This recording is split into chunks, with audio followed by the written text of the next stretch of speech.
fifth graders, and happy book week.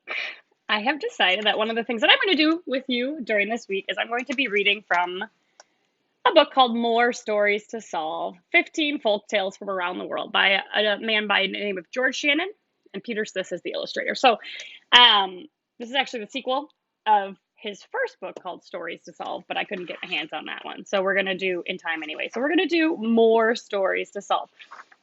And so, again, these are stories from folk tales around the world, and he's written them in such a way that there's a solution to the problem. And usually it's a creative, thinking outside the box kind of solution to the problem.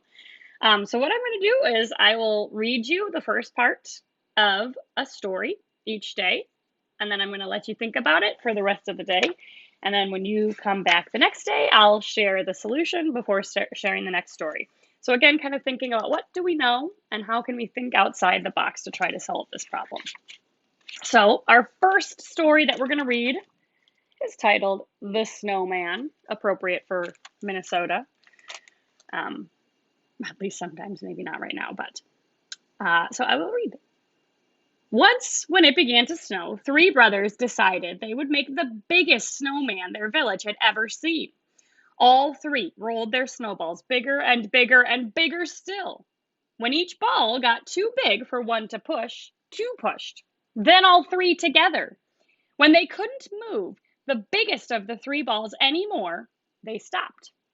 The brothers tried to lift and stack the second ball on top of the first, but they could not. Actually, this makes me think when we had that big snowstorm earlier this year, my son, and the snow was like perfect for making snowballs and making forts and making snowmen. My son and I did that, and we got ourselves into a situation where we couldn't lift them. So we made our snowman lay flat and made it look like he had fallen on his back and couldn't get up. So I understand what they're describing here. They had done such a good job of making them big that they were too heavy to lift. They were beginning to scrape the snowballs down to make them smaller when their grandfather came home. "Aren't you doing that backward?" he asked.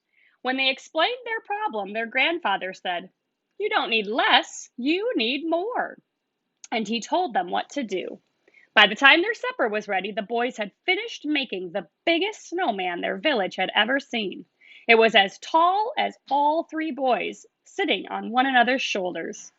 How could they have done this? All right, so fifth graders, thinking today about what you think this solution is. Maybe send me a message on one of your assignments in Google Classroom with guesses, but tomorrow I will reveal the solution about what the grandfather means by you don't need less snow, you need more snow. I'd love to hear what your guesses are.